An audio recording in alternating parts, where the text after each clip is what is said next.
Salut les fous du volant, on est très heureux de vous retrouver pour parler du Grand Prix d'Azerbaïdjan, 17e épreuve de cette saison 2025. À Bakou, promis, on ne fera pas de jeu de mots à 2 euros. Stéphane, on s'engage? Tout à fait, c'était pas un Grand Prix low cost. Exactement.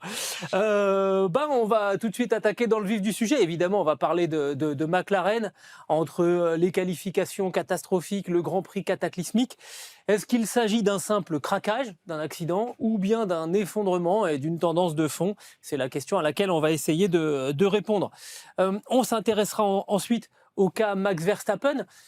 Est-ce qu'il peut finalement encore briguer un 5e titre consécutif? L'écart s'est réduit à 69 points. On avait un peu exclu cette hypothèse. Bah oui, mais c'est Max Verstappen. Et on va se poser la question, est-ce que c'est vraiment perdu? Sorti la calculette. Ah, on a sorti effectivement la calculatrice. Et puis, on se rapproche petit à petit de la fin de la saison. Il ne nous reste plus, au moment où on enregistre ce podcast, que 7 Grands Prix à négocier. Et la grille de départ qui tarde un petit peu quand même à se confirmer pour la saison prochaine. On fera le point pour savoir exactement où on en est, ce qui reste à attribuer, ce qui est probable. Puis après, il faudra prendre quelques paris, Stéphane, quelques risques. Et quand même quelques secrets de polichinelle. Et- Ça se joue à un baquet peut-être. L'incertitude, ou deux, maxi. Ah, ok. Bon. On attaque avec McLaren, Stéphane, si tu le veux bien. McLaren et cette question, est-ce qu'il s'agit d'un simple craquage ou d'un effondrement? Oscar Piastri qui anticipe le départ, qui fracasse ensuite sa McLaren dans le mur dès le premier tour, après déjà l'avoir placardé en qualification. Lando Norris totalement anonyme pendant ce Grand Prix qui franchit l'arrivée en 7e position. Le Grand Prix d'Azerbaïdjan a tourné au carnage pour l'équipe McLaren. Alors l'idée, est-ce que c'est un simple accident ou bien le signe que l'équipe, sous la pression de la rivalité interne pour le titre pilote, est en train de s'effondrer, et sous la menace aussi d'un Max Verstappen qui revient finalement à 69 points du championnat? Il va falloir quand même se poser la question, Stéphane. Moi, le premier point, j'ai envie de dire quand même, il y avait des signes avant-coureurs. Parce que si on dit que l'Azerbaïdjan n'est qu'un accident, je ne suis pas tout à fait d'accord. Si on reprend la casse moteur de Lando Norris à Zandvoort, c'était le signe quand même qu'on est sur le fil du rasoir, comme toutes les autres équipes. L'exemple suivant, c'est Monza, l'arrêt raté sur Lando Norris et la demande de compensation faite à Oscar Piastri, en fait, de rendre la place à Lando Norris. Ça a laissé des traces, on y reviendra. Et puis pendant ce temps-là, sur ces 2 Grands Prix, les 2 derniers Grands Prix, là, Max Verstappen qui fait un festival à Monza en repoussant la première McLaren à 24 secondes. Là, c'est 14, je crois, Oui. à Bakou. Il y avait quand même des signes qui annonçaient que l'équipe était de plus en plus fébrile. Problème moteur pour Piastri. Déjà, dès les essais libres 1, tu parlais de la casse. Ça, c'était une casse défaillance hydraulique pour McLaren. Oui, c'est pas une casse moteur, pardon. à Zandvoort. Effectivement. Ouais. Oui, mais ça veut dire que de toute façon, ils sont sur le fil du rasoir, ça c'est sûr. Et ce qui est un petit peu étonnant, c'est qu'à l'époque, Red Bull n'était pas identifié comme une menace ou capable de revenir dans le jeu aussi radicalement qu'ils l'ont fait sur ces 2 dernières épreuves. Mais je vois aussi un contact avec le mur en libre 3, en libre 2 pour Piastri. Donc ça veut dire qu'il était mais à la limite de la limite, le crash en Q3, etc. Fin de 34 courses de suite dans les points. Piastri, là, il a eu un prix de groupe ce week-end et je pense que c'était le Grand Prix à l'envers, comme si tu veux, on connaissait aussi Mercedes au plus fort de leur domination. Quand ils arrivaient à Monaco, ils savaient que ça allait pas bien se passer du tout et ils ne savaient pas pourquoi. C'était un Grand Prix à part. Red Bull aussi est passé au travers. On reviendra sur la présentation du Grand Prix de Singapour, mais ça fait quand même quelques temps qu'ils n'ont pas gagné. S'ils ont gagné avec Vettel et avec Perez, mais Verstappen n'a jamais gagné. Donc il y a des écuries maintenant sur 24 Grands Prix, elles ont un trou d'air sur une ou 2 courses. Je pense que c'est un phénomène isolé. On va voir. Mais tiens, par exemple, Piastri, qui se loupe au premier tour, c'est vrai, je regardais un petit peu ses statistiques, ce que j'aime bien faire. Là encore, c'est un cas un petit peu particulier. Et il y a 3 Grands Prix où sur le premier tour, il gagne une place, 3 Grands Prix cette année où il en perd une, et autrement, il est stable. Donc, c'est quelqu'un qui est extrêmement fiable, Oui. qui ne va pas au contact, qui ne fait pas de choses inconsidérées. Puis là, effectivement, Bakou, c'est... Le contre-exemple. Oui, il arrive en survitesse. Et puis surtout, 24 heures après avoir déjà planté sa voiture à peu près de la même façon. Donc tu dis, il y a un truc, il n'a pas bien appris. Alors l'année dernière, par exemple, Verstappen avait pris un joker aussi à Abu Dhabi. Il s'était complètement loupé. Sauf que c'était le dernier Grand Prix. Sauf qu'il était déjà champion du monde. Là, ça a un autre impact. Et il faudrait voir un petit peu ce que ça fait maintenant, ces abandons. Et je vais enchaîner et Adrien va nous envoyer le panneau concernant les 4 abandons jusqu'à présent de Piastri en Formule 1. Il y en a eu 3 en 2023 et 1 donc à Bakou. Sakir, c'était de l'électronique. Spa, c'était une erreur, c'est-à-dire qu'il essaie de forcer un petit peu le passage à l'intérieur sur Sainz, il le percute. Abandon. Accrochage avec Ocon à Austin. Donc là, ça c'était pas de sa responsabilité. Et puis hier, effectivement, c'est dimanche, c'est l'erreur du pilote. Ouais. On est presque à la limite de la faute professionnelle, mais parce qu'il y avait déjà eu un warning la veille. Mais et puis il y a le départ raté aussi, quelques dizaines de secondes auparavant. Tout à fait. Ça, je reviendrai là-dessus, parce que là, j'ai regardé ce qui se passe, et c'est ça le plus inquiétant, sur ce qu'il fait après un abandon. Ah oui. Alors, on a eu 3 expériences. Jeddah, qui suivait Sakir, en 2023, 15e place. Zandvoort, qui suivait Spa, en 2023, 9e place. Et puis, à Mexico, 8e place, toujours en 2023, ça suivait son accrochage avec Ocon, ça veut dire qu'il ne rebondit pas. Donc là, ça va être un vrai test, sachant qu'en 2023, la voiture était bonne. On parle de la deuxième partie de saison pour plusieurs accidents. Est-ce que je peux juste me permettre de faire une remarque ? Ça veut dire qu'il ne rebondissait pas. Là, on est 2 ans plus tard. Oui, bien sûr. Avec un Oscar Piastri qui a pris de la bouteille, qui a mené le championnat pendant plus de 10 Grands Prix. Là, on va voir vraiment s'il y a la possibilité pour lui de rectifier tout de suite le tir. En Australie, il avait fait une boulette aussi. Alors, il n'avait pas abandonné, mais il avait terminé, je crois, 9e. Le Grand Prix suivant, en Chine, il gagne. Donc, il y a peut-être aussi un pilote qui a changé, qui a maturé. Je vais te dire une chose, puisque tu parles de Piastri et finalement de sa capacité à rebondir.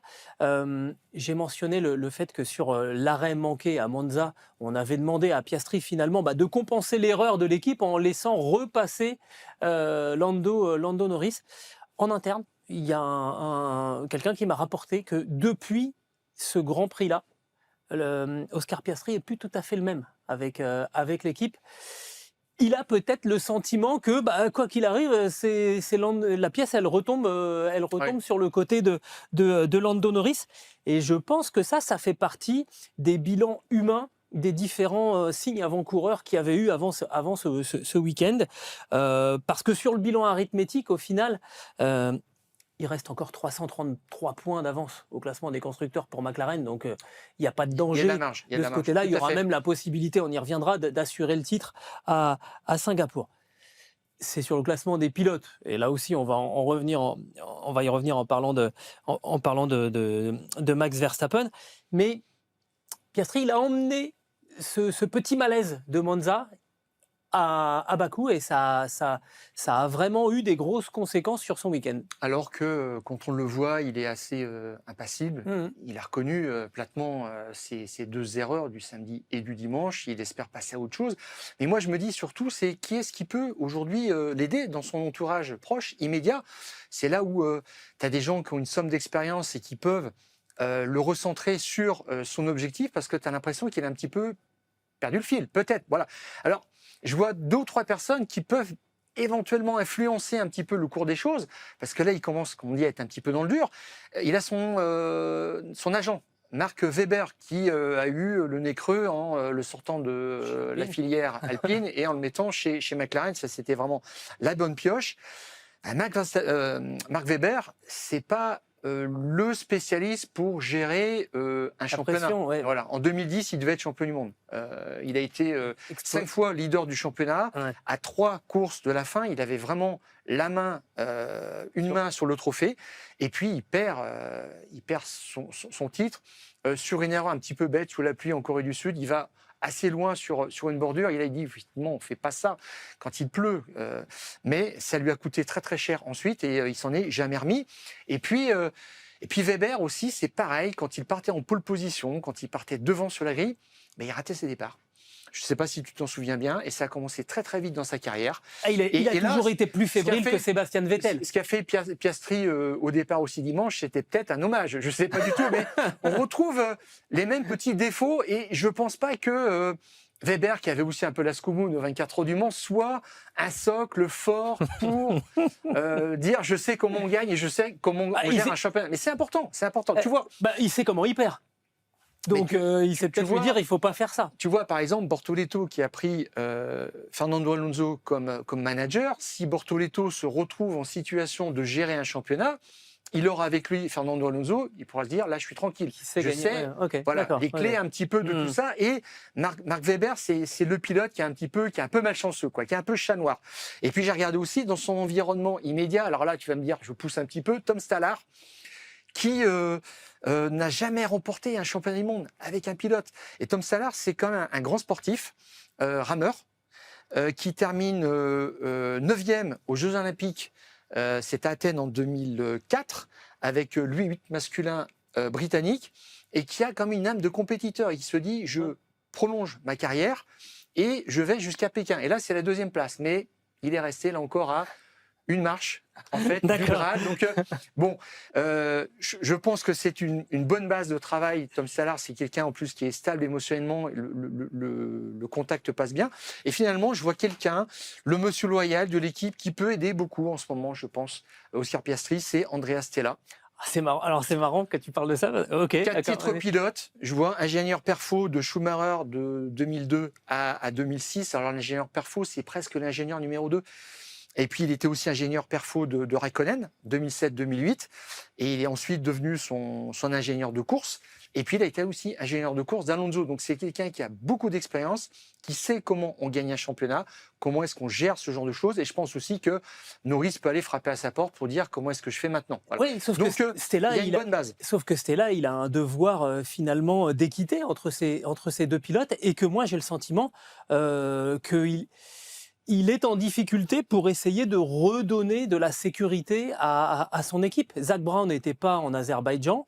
Je crois qu'il n'était pas non plus au Grand Prix d'Italie. Je serais vraiment pas surpris de voir Zak Brown rappliquer à Singapour en disant bon, allez, hop les gars, on remet les choses en place, on est devant, on refait bien les choses. Je suis pas aussi confiant que toi sur Andrea Stella, honnêtement. Piastri, finalement, j'ai un petit peu peur du syndrome Jenson Button, qui gagne 6 des 7 premières courses, je crois, en 2009, et puis qui s'écroule après, qui gagne plus rien, et qui a même du mal à faire des podiums, et qui est champion du monde à l'usure, et qui dit, voilà, la voiture n'est pas développée, ce qui était vrai. Ils avaient, je crois, un budget de 400 000 € pour le développement de la voiture sur l'année, c'est ridicule. 400 000, c'est les rétroviseurs.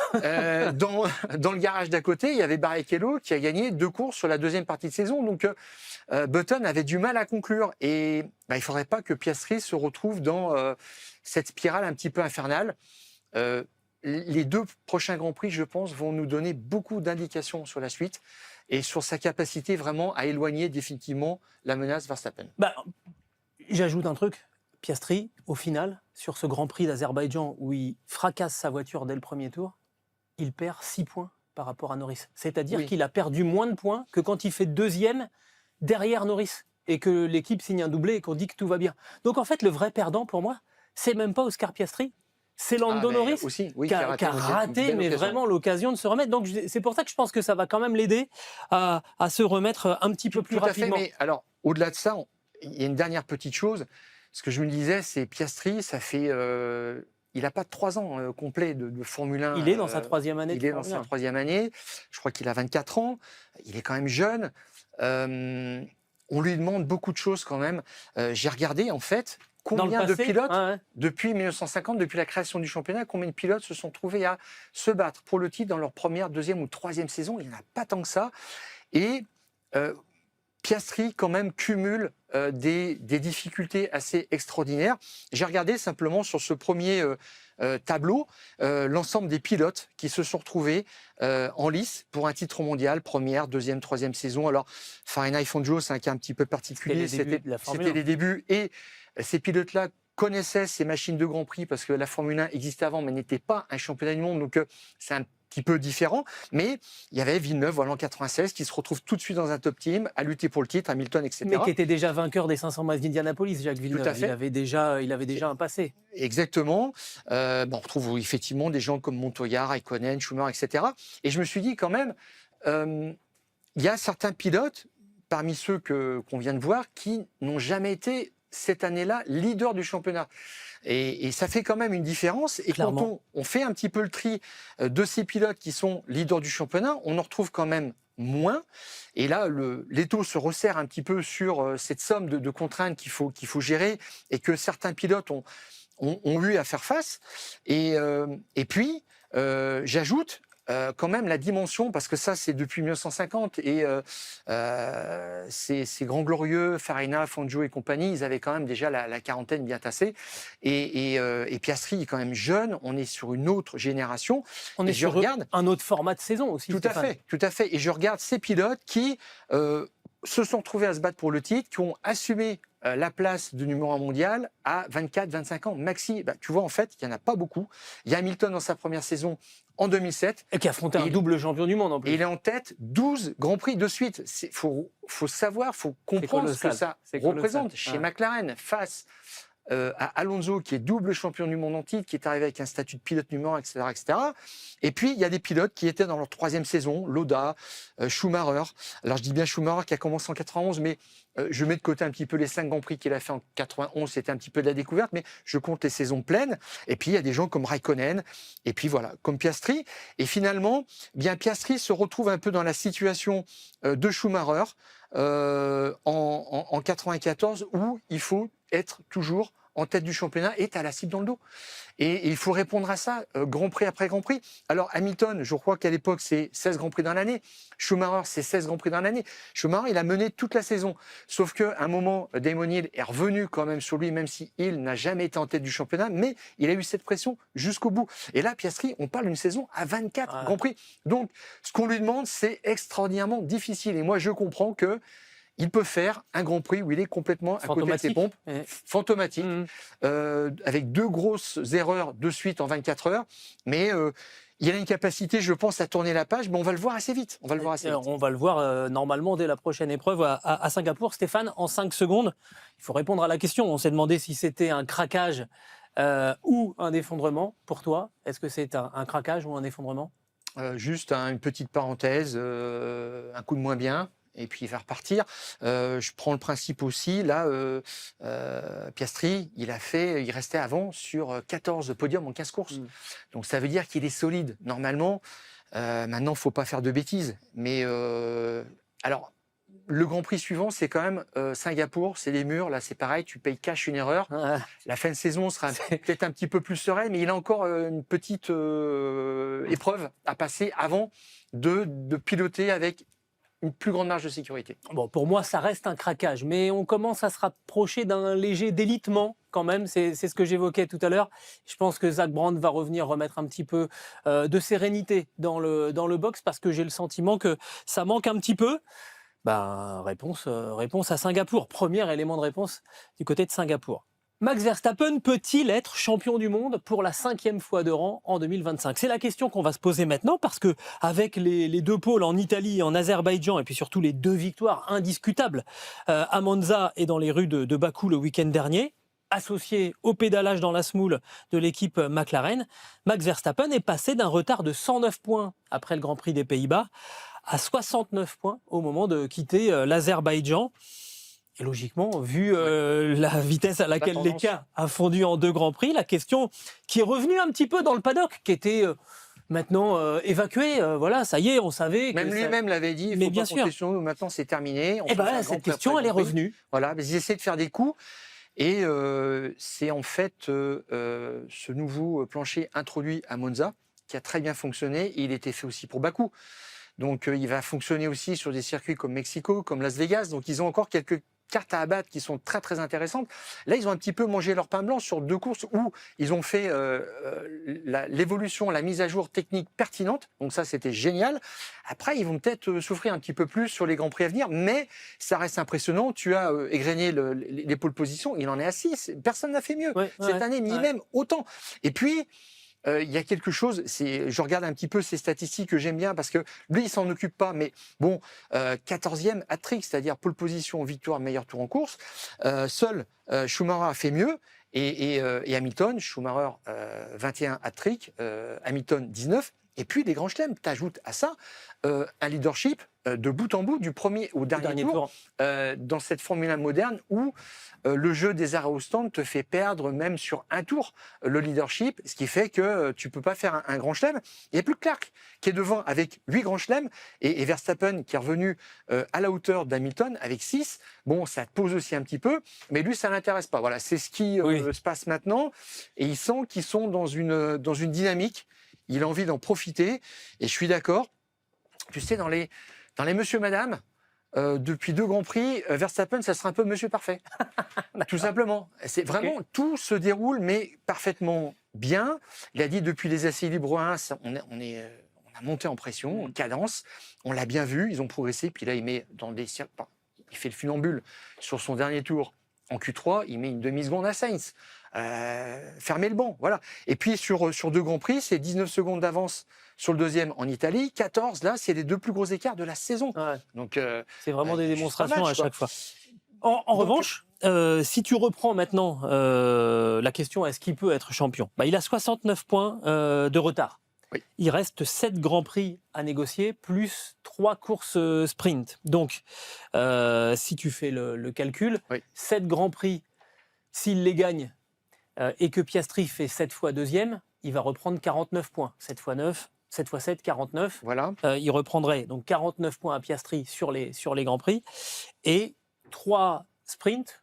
Le premier marque 8 points, le deuxième en marque 7. Il reprendrait donc au total, si à chaque fois il fait premier et que Piastri fait deuxième, il reprendrait 3 points. Ça fait donc un total de 52 points. Donc ça ne suffit pas. Ça ne couvre pas. Ouais. Voilà, il n'a pas... En fait, Verstappen, même s'il gagne tout, il n'a pas son destin entre ses mains. Il va falloir que derrière, Piastri et Norris commettent des erreurs ou se prennent des points entre eux. Aussi, c'est là aussi. C'est tout à fait possible. Au-delà de la question de l'effondrement de l'équipe dont on parlait il y a quelques minutes chez McLaren, à un moment, il va falloir que, si l'écart continue de se réduire, que McLaren se force à donner une consigne pour éviter les pertes de points entre Norris et Piastri. On l'avait déjà dit ici, le danger, effectivement, c'est de jouer à ça. Le premier objectif pour eux, ça doit être d'éliminer Verstappen de la course au titre, point, barre. Et c'est ce qu'ils n'ont pas fait. Voilà, ils ont éliminé Hamilton ce week-end de la course au titre, donc ça leur fait une belle jambe. Donc c'est là la question. Tu parlais des 40 points repris sur les 3 dernières courses. J'ai fait le classement sur les 4 derniers Grands Prix cette année. Verstappen a marqué 70 points, Piastri 58, Norris 49. Donc effectivement, il y a une petite hémorragie du côté de chez McLaren. Mais ce qui est un petit peu plus inquiétant, c'est si tu regardes les 7 Grands Prix de la saison dernière, c'était les mêmes et dans le même ordre. C'est un copier-coller, le calendrier. Avec 3 courses sprint, donc on parle des équivalences strictes, vraiment. Eh bien, sur ces 7 derniers Grands Prix de 2024, Verstappen, il marque quand même 122 points. Norris, 119 et Piastri, 62. Voilà. Donc là, ça veut dire que Piastri, il fait quand même une mauvaise fin de saison, un mauvais dernier tiers de saison. Donc là, attention au danger. Par contre, Norris a tenu la comparaison. Et c'est là aussi un petit peu la difficulté de Verstappen pour être champion, c'est qu'il doit lutter contre 2 pilotes. On tient un exemple, la saison 2007, le renversement de situation, où Raikkonen est champion au dernier Grand Prix. On voit Hamilton et Alonso se battre pour le titre. On imagine jusqu'au bout. On oublie ce 3e homme, Raikkonen, qui avait été juste en tête du championnat au soir du premier Grand Prix. Il a 17 points de retard à 2 courses de la fin sur Hamilton et 5 simplement sur Alonso. Ça veut dire qu'il y a un pilote qui doit être défaillant, c'est Hamilton. Mais McLaren a un autre pilote qui peut faire l'affaire, c'est Alonso. Les deux s'effondrent complètement. Et là, la difficulté quand même cette année, c'est que pour Verstappen, il doit compter sur des doubles défaillances. de Norris et de Piastri. C'est un peu compliqué, je trouve. Et là où il y a des éléments qui ne sont pas très favorables pour Verstappen, c'est la régularité de Piastri, que je rappelle, 14 podiums en 15 courses avant le couac de Bakou. C'est Ferrari qui pourrait être encore arbitre de ce duel, mais sur un seul circuit comme Las Vegas ou éventuellement Mexico, autrement ils sont hors jeu, donc ça se situera vraiment entre Verstappen et McLaren. Donc normalement les 3 premières places du podium sont là, et puis surtout Verstappen, ce qu'il va voir, c'est que Tsunoda ne peut pas l'aider, il ne jouera pas le rôle d'arbitre, c'est ça son souci, vraiment. Il est seul donc, face à 2 pilotes, ça c'est clair. Je te dirais une chose, là maintenant, si Verstappen veut faire un coup, si pour être champion, Verstappen doit rentrer dans la tête de Piastri. C'est-à-dire que quand on a eu des oppositions ces derniers mois entre Verstappen et Norris, on a vu que Norris baissait la garde. Et on n'a pas encore vu un clash en direct, une lutte roue dans roue entre Verstappen et Piastri, et voir la réaction, ce que ferait Piastri. Et je pense que maintenant, le rôle de Verstappen, c'est déstabiliser Piastri pour voir ce qu'il vaut et essayer de le mettre au pas, et là d'avoir un ascendant psychologique qu'il aime. On a vu globalement sur les 2 derniers Grands Prix, c'est un prédateur, voilà, il y a l'odeur du sang, et puis là il arrive, hein, c'est clair. C'est drôle ce que tu me dis, parce que dans la conversation que j'ai eue avec quelqu'un qui traîne beaucoup dans le paddock et qui me parlait donc de un petit peu des états d'âme de Oscar Piastri après la demande qu'on lui a faite à Monza, il y a la perception de Max Verstappen, et on me disait, tout le monde a peur de Max Verstappen. Et c'est un peu dans ce sens-là que je dis, en fait, avec n'importe quel autre pilote, 69 points de retard, il reste 7 Grands Prix, 0% de chance d'y arriver. Ouais, mais là, c'est Max Verstappen. Ça veut dire que non seulement il y a le talent de ce garçon qui est un cran au-dessus de tout le monde, et c'est pas moi qui le dis, c'est tous les pilotes eux-mêmes. Les pilotes eux-mêmes le disent. Je veux dire, il y a quand même pas beaucoup de gens qui ont plus d'ego que les athlètes de haut niveau. Ils vous le disent, les patrons d'équipe, les ingénieurs vous disent, c'est un tueur. Là, regarde, il a une occasion. Le Grand Prix d'Azerbaïdjan, la pole, le Grand Prix, il n'y a pas un truc qui bouge. C'est clinique, c'est chirurgical, et tu as l'impression que ça aurait pu durer 24 heures. Il aurait été devant pendant toute la course. Avec Max Verstappen, c'est possible. Tu sais que ça peut arriver. Ben, surtout dans cette dimension de la stratégie où il se permet de prendre des pneus durs sur le départ. Alors, il sait que le run entre la pole position et le premier virage est assez court, il peut se le permettre, mais après, s'il y a des relances de course, il est en danger quand même. Et il y en a eu une. S'il y a une safety car qui tombe au 15e ou 20e tour, lui, il a ses pneus durs, il doit continuer. Ceux qui sont partis en tente peuvent prendre des pneus durs et ils vont jusqu'au bout comme ça. Il est prêt à revers. Il a pris ce risque quand même. Et il a dit à l'équipe, on va faire comme ça. Et en échange de quoi, le but, c'est d'avoir la plus grande avance possible. Parce que à Monza, il avait roulé à découvert. Il était rentré assez tôt.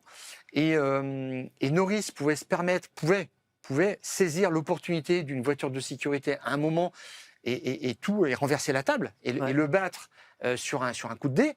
C'était pas arrivé, heureusement, mais ils avaient eu peur, franchement. Et d'ailleurs, dimanche, Laurent Mekies, qui est vraiment génial dans sa com, il parle autant que Helmut Marko, en abordant toutes les facettes de la stratégie. Il déroule vraiment la pensée interne de l'équipe, ce qu'elle avait en tête, et ce que Verstappen s'était mis en tête de faire.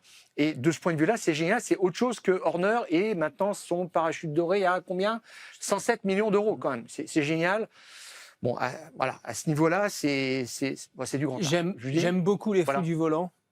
Mais pour 107 millions d'euros, j'avoue que je partirais peut-être en vacances. Ouais, j'hésiterais peut-être moi aussi. Mais on en referait un. Ouais. Et donc Laurent Mekies a expliqué, a déroulé tout ça, et on a compris de l'intérieur comment est-ce que il y a une hauteur de vue. Avait repris la main là-dessus, alors qu'avant on les sentait un petit peu tiraillés. Bon, et donc ça c'est la patte Verstappen qui est pour moi dans le dépassement de fonction permanent. On voit qu'il est vraiment au sommet de son art. L'élément maintenant, c'est la voiture. Et on va arriver à Singapour, où la Red Bull, finalement, depuis l'époque Vettel, n'a vraiment pas eu de très très bons résultats. Hein. Et tu le disais, une seule victoire pour la Red Bull dans la dernière décennie, c'était en 2022 avec Sergio Pérez. Max Verstappen n'y a jamais gagné. En fait, c'est là aussi qu'on va voir. Vraiment, Singapour, c'est la croisée des chemins. On parlait tout à l'heure de McLaren, il faut qu'il réagisse à Singapour. Et Max Verstappen est un peu dans la même solution. C'est le seul Grand Prix. On avait parlé des statistiques qui étaient plutôt en retrait en Azerbaïdjan pour Max Verstappen. J'avoue, mais à culpa, Singapour a été passé sous mes radars. Et j'avais pas percuté qu'il avait jamais gagné à Singapour. C'est une étrangeté. C'est vraiment une étrangeté. Et s'il arrive à gagner là, c'est alerte générale dans le camp d'en face. Hein. Ah ben, là, c'est même panique à bord chez McLaren. Depuis 3 Grands Prix, vu la façon dont Norris est servi au stand, il y a sans arrêt quelque chose. Dimanche, c'était la roue avant droite. Le pistolet qui a pas serré comme il fallait. Et tu remarques que ça s'acharne encore sur Lando Norris. Hein. C'est pas la faute du Britannique. Je dis juste que de temps en temps, la réussite ou le manque de réussite, il s'acharne sur un athlète. Et dans le sens inverse, Red Bull s'est remis en mode machine en termes de pit crew. Là, c'est simple. Là, ils ont fait le meilleur arrêt pour Tsunoda. 2.14. Ils ne sont pas descendus plus bas. C'était une limite un petit peu temporelle ce week-end. Alors que sur d'autres Grands Prix, le record, c'est McLaren qui est là cette année, 1.91. Je ne sais plus où est-ce que c'était. Il n'y a pas très longtemps. En Hongrie, non oui, je crois que c'était ça, juste avant. Ouais. Et donc, Tsunoda, un arrêt à 2.14. Donc ça, c'était l'arrêt le plus rapide du week-end, de dimanche. Et puis, le 3e arrêt le plus rapide pour Verstappen, 2.22. Donc 2.14, 2.22, ils sont réglés comme du papier à musique. Et puis, chez Racing Bulls, on est redevenu aussi agressif. 2e temps pour Lawson, 4e pour Adjar. Donc on est vraiment au taquet. Et ça, j'y vois la petite patte aussi de Laurent Marquez. Bon. Alors, comme tu dis, ça va être un petit peu le test maintenant. Singapour va peut-être dire beaucoup de choses. Il y a un gros coup à faire. S'il faut dépoussiérer un petit peu les stats, Verstappen peut s'en occuper éventuellement, effectivement. Mais là, après, je pense qu'il aura vraiment comme on le disait pour McLaren aussi, retour sur des circuits un petit peu plus naturels. Et là où c'est la vitesse, il y aura peut-être moins d'impondérables, parce que c'est vrai qu'à Monaco, tu tapes facilement, à Singapour, tu tapes facilement. À Bakou, on l'a vu aussi. Oui, c'est clair. Bakou, alors ce qui pose des problèmes à la Red Bull, c'est les bosses et la chaleur. Donc on va voir si, avec ce nouveau plancher qui est arrivé et qui a permis à l'équipe technique de faire évoluer la voiture un petit peu plus bas, si les bosses de Singapour obligent à relever et à ce moment-là, de nouveau à dégrader la performance. La chaleur, on sait que quand il fait un peu plus chaud depuis 1 ou 2 saisons, on voit bien que McLaren arrive quand même à conserver un petit peu mieux ses pneus, largement mieux ses pneus que les autres équipes, à l'exception peut-être de Ferrari, mais qui a d'autres soucis. Donc là, ça va vraiment être la croisée des chemins.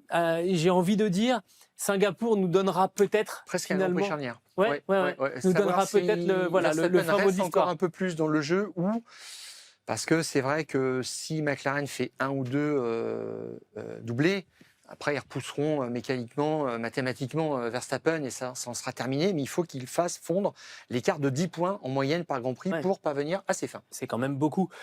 Alors, est-ce qu'on essaye d'estimer le pourcentage de chances que Verstappen aurait d'être champion du monde à la fin de la saison? Moi, je me dis, alors je le dis sincèrement, si c'était n'importe quel autre pilote, je mettrais 0. 0% de chance. C'est Verstappen, 69 points de retard, je mets 15% de chance. Oui. Je ne sais pas ce qu'il en est en termes de... Peut-être les probabilités nous diraient ça, mais je ne vois pas... 5% de chance, peut-être, pour Verstappen, ce qui me paraît déjà beaucoup, une chance sur 20. Mais il faudrait vraiment que Norris et Piastri s'effondrent. Ce qui n'était pas... je reprends aussi 86, on cite un exemple aussi sur le retournement de situation fantastique d'Alain Prost, qui bat les 2 pilotes Williams, qui se battent comme des chiffonniers à la mode McLaren en 2007. Mais là, en fait, c'est en termes de régularité. Il y avait plus d'abandon technique à cette époque, c'est différent. Là, il faut éliminer 2 pilotes. Les mêmes points non plus. Il faut éliminer 2 pilotes, quand même. C'est c'est pas pareil. S'il y en avait un, je te dirais peut-être. Là, il y en a deux quand même. Et puis à un moment, comme tu dis, chez McLaren, ils vont peut-être dire, allez, Ils vont sonner on la siffle. récré en disant Voilà, bon, stop, on exactement. arrête, on assure le titre pilote et on verra Tout la à semaine fait. prochaine. On verra certainement peut-être sur des circuits, sur le dernier relais, où les positions seront figées et où le deuxième pilote aura l'ordre vraiment de bloquer Verstappen s'il est troisième derrière Norris ou Piastri. Mais il faudra peut-être faire, passez-moi l'expression, le sale boulot. Ouais. Mais ils seront prêts à ça aussi. Bah, je sais pas, je suis pas sûr de ça. On verra. Il y a une remarque qui est revenue régulièrement sur les commentaires que vous nous faites sur la page YouTube des fous du volant et qui disent que si Norris est champion, il pourrait faire comme Nico Rosberg et prendre sa retraite dans la foulée. Vous avez été plusieurs C'est vrai que c'est pertinent. à l'écrire et je me suis dit c'est vrai que c'est pas idiot comme remarque. Je l'ai jamais entendu de la part des oreilles et des yeux qu'on a dans le paddock. Ça peut faire l'objet d'un sujet. On verra s'il est champion. On se dira alors est-ce que stop ou encore. On n'y est pas encore tout à fait, mais vous avez été plusieurs à nous le mentionner, donc on l'a noté, on l'a vu, et c'est vrai que c'est une remarque qui n'est pas dénuée de sens. Alors, avant de savoir qui sera champion du monde à la fin de la saison 2025, on va aussi anticiper un tout petit peu, Stéphane, en parlant de la grille de départ 2026, le line-up, les effectifs des équipes. Bon, on a déjà quand même pas mal de baquets qui sont d'ores et déjà assurés, parce que les contrats vont évidemment au-delà de 2025. Je te propose dans un premier temps, on évacue toutes les équipes où les deux pilotes sont sous contrat et on s'intéresse aux autres ensuite. Sous contrat et annoncé. Oui, déjà McLaren, Norris, Piastri, on sait que ça repart pour un tour l'année prochaine. Même chose chez Ferrari, Leclerc, Hamilton, c'est bouclé. On a chez Haas, Esteban Ocon et Oli Biermann. C'est pareil, ça repartira l'année prochaine. Alors après, c'est les nouveaux noms qui arrivent. Audi qui prendra la place de Sauber avec Nico Hülkenberg et Bortoleto. Ça, c'est fait aussi, c'est signé. Et puis enfin, Cadillac avec Perez et Bottas. Alors, il y a Aston Martin aussi qui a oui, c'est vrai, t'as raison. Alonso sous contrat et Stroll. Et Stroll, ad vitam aeternam. On ne sait pas. Alors là, tu vois, s'il y en a aussi qui peut tout arrêter, vu le langage corporel et vu la façon de communiquer qu'il a ces derniers temps, je pense que je mettrai une petite pièce sur Stroll. D'accord. À voir. Pour faire de la place à quelqu'un d'autre, on verra. Mais, et puis, donc oui, chez Williams, Sainz et Albon. Donc en fait, il y a 7 des 11 équipes du championnat 2026 qui sont déjà, c'est fait. Ouais, ok. Et puis dans les duos donc qu'on vous précise à confirmer ou duos probables, il y a quand même dans les duos à confirmer une petite incertitude sur Mercedes parce que ça fait quand même depuis le printemps qu'on nous dit George Russell. Oui, on est d'accord sur tout, etc. Mais on signe pas. Il y a eu un flirt avec Verstappen, donc ça a retardé un petit peu l'échéance. Après, le break est passé par là. Ce que je comprends tout à fait, Toto Wolff a dit je préfère qu'on ne discute pas pendant les vacances, on se repose et puis on revient. Bon, mais le break, ça fait un mois maintenant qu'il est passé. Il a eu des propos quand même assez rudes sur Antonelli aussi. Mais il a raison, je pense, vu ce que lui a fait Antonelli, là il s'est mis à l'aise. C'est-à-dire que quand tu es en train de négocier pour reconduire le contrat, quand ton patron il te parle comme ça, tu vas peut-être pas demander une augmentation déjà. Ah oui, mais Antonelli, enfin je fais allusion là, à la manœuvre d'Antonelli sur le déplacement de Russell, c'était rugueux et Russell a envoyé quelques noms d'oiseaux à la radio. Bon, donc Russell n'a pas signé. On sait que c'est une question de durée de contrat. Et chez Red Bull, le manager Vermeulen du clan Verstappen a dit c'est en 2026 qu'on saura si Verstappen continue avec Red Bull jusqu'à la fin de son contrat, c'est-à-dire 2027-2028, ou si on commence à ouvrir le jeu sur le marché des transferts. Et Toto Wolff veut garder une porte ouverte à toutes les possibilités. Et moi, je vois une incertitude autour de Russell. Pour l'instant, il ne signe pas. Il veut un contrat pluriannuel, 2 ans, plus 1 en option, et pas du 1+1. En fait, lui, il veut couvrir la saison 2027 pour être certain que, voyant que ça ne marche pas chez Red Bull, Verstappen ne déboule pas chez Mercedes. Et puis, c'est une question de reconnaissance aussi. Là, à ce niveau-là de ta carrière, tu as le droit aussi de dire, bon, je veux un peu plus quand même, et c'est une marque de confiance. Surtout quand tu vois le Grand Prix qu'il a fait là en Azerbaïdjan, c'était du solide. Et Russell a précisé aussi que quand on parlait de l'avenue éventuelle, de l'approche que Toto Wolff qu'il approchait le clan Verstappen, Russell disait mais en fait s'il y en a un qui devait sauter, ce serait pas moi. Bon, parole un petit peu énigmatique. Pour l'instant, ça s'est pas décoincé et c'est un petit peu bizarre. Et moi, je me souviens juste d'une petite chose, c'est que Aston Martin s'est renseigné, a approché George Russell au printemps en disant bon bah ça peut nous intéresser parce que Alonso, tu sais pas ce qu'il a envie de faire, donc c'est encore un point d'interrogation. Vu comment est-ce qu'il a planté plusieurs équipes dans sa carrière. Et puis il a dit que 2026 serait peut-être sa dernière saison. Hein. Oui, tout à fait. Mais et là, c'est là où j'en viens à ce que je te disais sur le poste de Lance Stroll. Si Aston Martin peut avoir George Russell l'an prochain aux côtés de Fernando Alonso, ils vont pas se priver. Donc Russell joue peut-être aussi là-dessus. En ce moment, en tous les cas, il dit voilà, moi je demande ça. Il demande une augmentation de salaire substantielle. On parlerait d'un salaire x2. Donc duo à confirmer, ça reste un petit peu bizarre. Ce qu'a fait Antonelli à Bakou, moi ça confirme que c'est un talent pur et qu'il est encore un peu feu follet, mais que ça se met en place et qu'ils vont y arriver. Franchement, et quand ce garçon sera mûr, ça va faire très mal. Et puis après, la question, c'est la galaxie Red Bull et Alpine. Exactement. Alors la galaxie Red Bull, on va commencer par ça, parce que il y a déjà un baquet dont on est sûr, c'est que Max Verstappen sera donc l'année prochaine au volant de la Red Bull. Avec qui à ses côtés Yuki Tsunoda ou Isaac Hadjar. Yuki Tsunoda, il a fait son meilleur résultat chez Red Bull. Oui, mais alors il termine derrière Lawson. Mais il termine derrière Lawson, c'est quand même pas de chance. Il n'y a pas de chance, non, mais il en faut plus que ça. Dans ses déclarations depuis 2-3 Grands Prix, il explique que il fait une comparaison de matériel avec Verstappen, en expliquant bien que Verstappen a des pièces que lui n'a pas, que quand il les a, ça va mieux, et qu'il est quand même plus constant.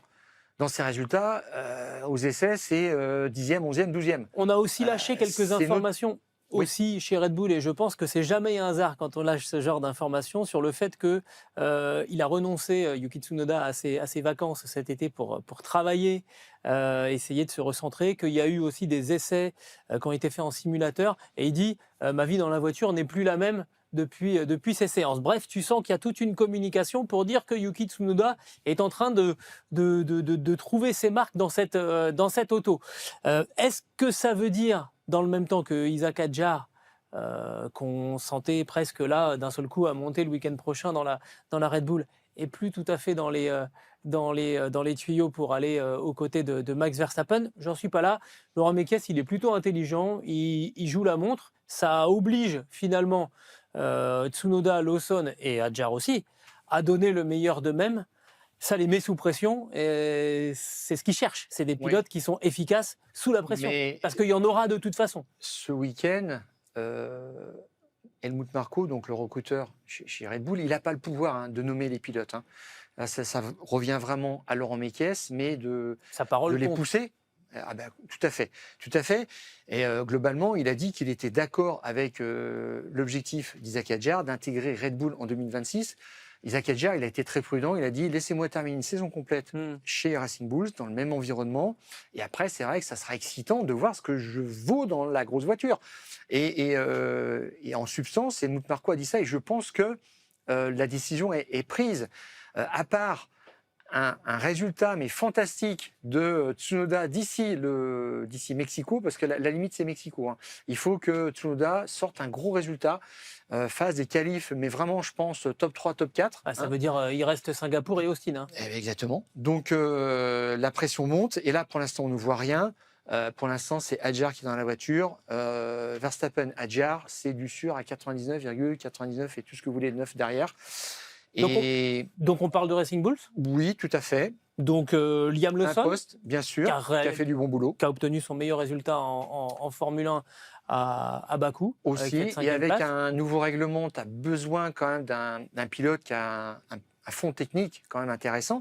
Et après ça, tu as Arvid Lindblad, le pilote britannique, qui a sa super licence, qui est un pilote Red Bull de la filière et qui est prêt à monter en F1, qui vient d'avoir 18 ans, donc il n'y a pas de problème. Là, c'est l'autoroute. Là. Pour moi, vraiment, maintenant, il faut tester quelqu'un d'autre. Ils ont fait le tour de la question et Tsunoda sera pilote de réserve chez Aston Martin. Et il continuera sa vie dans le clan Honda. J'y crois pas trop, moi, à Arvin Lindblad. Je sais pas pourquoi, j'ai un doute Mais il a sur. fait un bon début de championnat de Formule 2. Et Et puis après, il a un peu il s'est rentré un en rang. peu, ouais. Alors il est tout jeune, hein, 18 ans, c'est sûr. On Tout sait à que fait. la Formule 2, c'est ultra difficile aussi parce que Mais tu fais pas beaucoup de temps de piste. il y a un facteur en fait qui joue aussi, c'est qu'il faut il faut accélérer le turnover chez Racing Bulls parce que qu'est-ce que Red Bull fera au départ de Max Verstappen? Il faut essayer de trouver une nouvelle pépite. Ils ont eu Sébastien Vettel, ils ont eu Max Verstappen. C'est des pilotes générationnels. C'est un coup de chance quand même quelque part de trouver des pilotes extraordinaires comme ça. Mais Helmut Marko, c'est pas faute de s'acharner. Il en sort des bons, comme Adjar. On verra après si Adjar c'est de la trempe de Si Max ça prend Verstappen. la dimension C'est autre d'un chose, Verstappen. c'est autre chose. Mais Ouais. derrière, de toute façon, il faut faire monter des jeunes. Donc c'était dans cet esprit-là aussi que ça sert à rien de faire revenir un Tsunoda pour faire du Tsunoda. C'est pas. Alors, moi, je trouve ça mignon, un Traffic Paradise, tout ça, c'est génial. Mais il y a un moment où, bon, t'as fait le tour de la question en Formule 1, quoi. Et puis après, Et là, il aura une autre vie. je suis d'accord. Au-delà, je pense que quand même il a un coup de volant. La F1 a aussi besoin d'un pilote japonais, d'un pilote asiatique. Oui, mais alors, moi, je veux dire une chose. C'est le problème de l'approche de Honda, le problème qu'a eu aussi Toyota. Il faut une détection sur 1 ou 2 années. Ils les prennent en karting et puis ils identifient d'autres jeunes et ils misent tout à fond dessus. Et ils arrêtent un peu la recherche en disant nous, ça va être nos pilotes, on va d'abord les essayer en Formule 1 et ils les essayent, ils les testent, Kobayashi, Nakajima, 3, 4, 5 ans. Ils leur donnent vraiment leur chance. Et puis tu sens que derrière, en fait, il n'y a pas la pression de jeunes qui montent parce qu'ils ont Il y a pas de quasiment pyramide, arrêté. en fait. Il n'y a pas de pyramide. Et ils ont arrêté quasiment la détection. Et Tsunoda, c'est le dernier exemple en date de cette stratégie qui n'est pas tellement visionnaire chez Honda en disant on va mettre le paquet sur lui, on va s'acharner. Bon, mais quand tu as un pilote comme Tsunoda dans sa première année qui rentre chez lui en Angleterre entre 2 grands prix, qui fait des jeux vidéo, qui mange des hot dogs, qui n'a pas d'éthique de travail parce que c'était pas non plus un bourreau de travail et puis qui avait pas ce besoin des futurs champions de baser sa vie sur ça, sur le travail, sur la préparation. Tu te dis mais il y a un problème quoi, il faut passer à autre chose. Et ils sont restés sur Tsunoda et derrière ils n'ont pas de cartouche. Bon, alors on trouve vite les limites et Tsunoda c'est un petit peu ça. Ils n'ont pas, il y avait peut-être un jeune qui pouvait sortir. Ils ont essayé Iwasa mais tu vois pas beaucoup de noms qui circulent dans le clan Honda. Donc je trouve que c'est un petit peu limité, même si Tsunoda était un pilote de la filière Honda et de la filière Red Bull aussi en même temps. Mais Marco, il a vu. Maintenant, il faut passer à autre chose, je pense. Donc c'est pour ça que moi je vote Lawson, Lindblad l'an prochain chez Racing Bulls. Et il nous reste donc Alpine, où un pilote est sous contrat, c'est Pierre Gasly, qui a reconduit son contrat. Et alors avec qui? Et un autre aussi pour plusieurs années, ont-ils annoncé, oui. Triomphalement. Franco Colapinto, c'est parti quand même un peu en vrille. Et là encore, ce qu'il a fait, se sortir comme ça en qualif, tout cassé, c'est encore un week-end à 0 points. Ça devient inquiétant, quoi. Enfin, on est au-delà de l'inquiétude de toute façon. Et Briatore a dit, ça sera Colapinto ou Paul Aron, son pilote qu'il a. Alors, en précisant bien une chose, il a dit, je n'ai pas d'intérêt là-dedans. Parce qu'il a dit à une époque, comme si on pouvait dans les années, suspecter. il avait, alors non, mais il a assumé complètement. Il a dit à une époque, j'avais à peu près 50% des pilotes du paddock sous contrat, ce qui était à peu près vrai, les Alonso, les Weber et compagnie, et qui faisaient un peu le jeu en fonction de ça. de premier plan, et les Fisichella et les j'en passe. Et là, il a dit non, en fait, je suis sorti de ce système-là, donc je jugerai vraiment de façon objective. Impartiale. Ouais, et je leur laisse encore un petit peu de temps à Colapinto pour faire ses preuves. Donc je pense qu'il a laissé jusqu'à la fin de la saison, mais là, vu ce qu'est en train de faire Colapinto, pour moi, il n'y a plus de suspense. On aura Paul Aron dans la voiture l'an prochain. Et je trouve même que c'est souhaitable parce qu'il faut passer à quelqu'un d'autre. C'est un jeune, on y va. Jeune estonien. Je pense que chez Alpine, il s'intéresse plus pour l'instant à qui il pourrait mettre à la tête de l'équipe que dans le deuxième baquet. Et tu parlais d'un garçon qui vient de toucher 107 millions de dollars. Éventuellement. Qui pourrait peut-être reprendre et puis ramener son carnet d'adresse. Mais même si Flavio Briatore a toutes ses connexions dans le paddock, donc il peut recruter pas à peu près qui il veut demain, mais il a déjà des entrées privilégiées. Mais le dossier pilote n'avance pas. Et Gasly a confiance en le projet, mais il a quand même dit que tout se passerait l'an prochain, qu'il a beaucoup d'attentes. On verra. On verra, mais pour moi, Gasly-Aaron, ça serait pertinent, même si on peut déplorer l'absence d'un pilote français comme Victor Martins, qui sont laissés tomber, qui est parti chez Williams.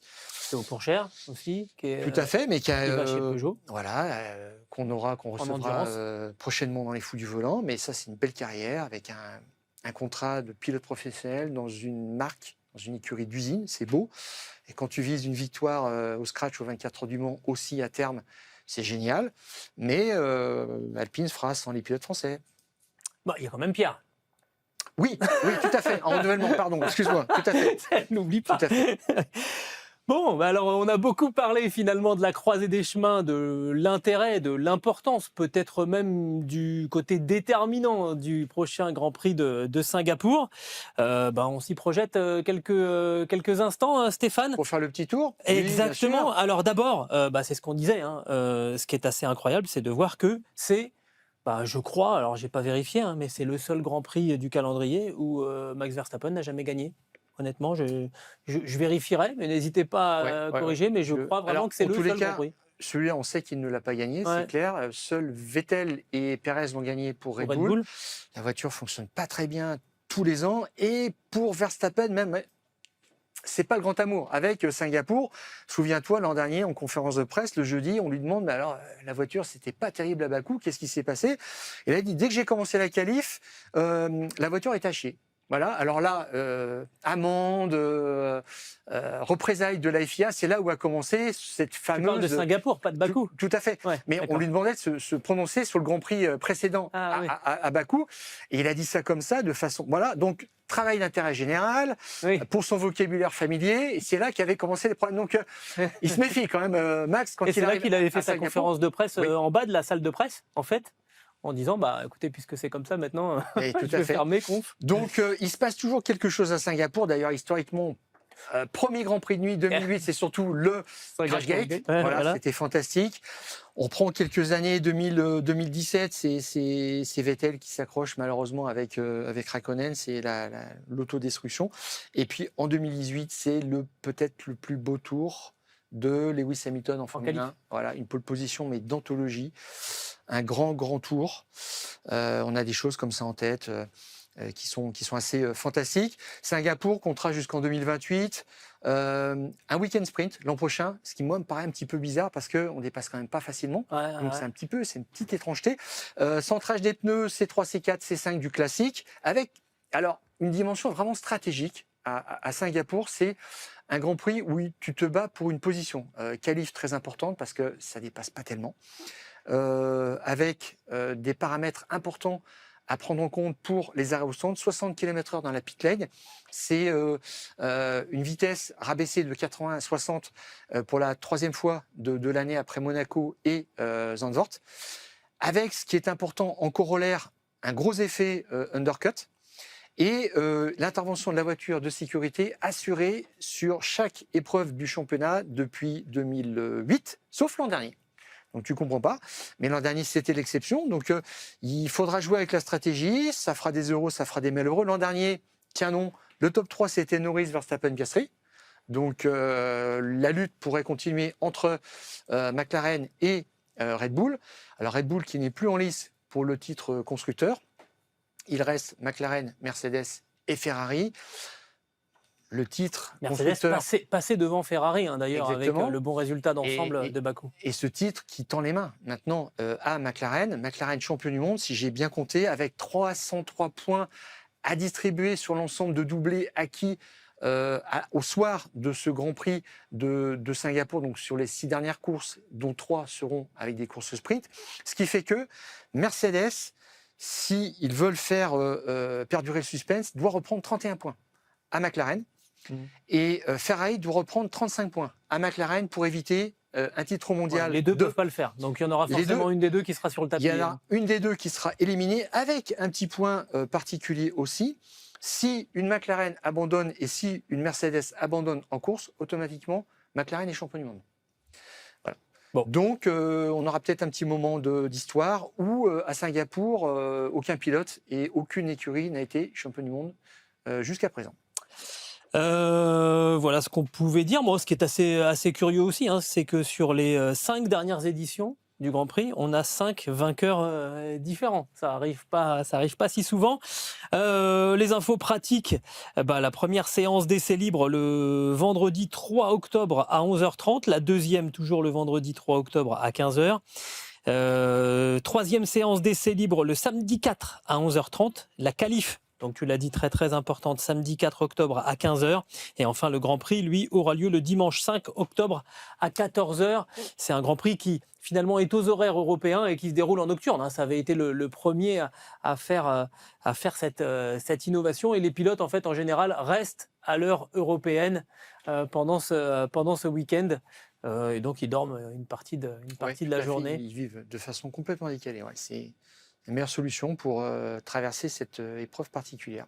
Et voilà, je crois qu'on a tout dit de ce qu'on pouvait tirer comme enseignement, même s'il y avait beaucoup d'autres choses à dire, de ce Grand Prix d'Azerbaïdjan. On se retrouve donc, nous, le mardi qui suit le Grand Prix de Singapour. Et on essaiera de tirer les conclusions de cette 18e épreuve de la saison. On va remercier Adrien, Yo et Valentin qui sont à la technique aujourd'hui. Et Quentin Guichard. Exactement, pour les graphiques. Pour les graphiques, tous les panneaux que vous avez vus. Et on se retrouve donc le mardi suivant, Singapour. D'ici là, on coupe le contact. on coupe le contact.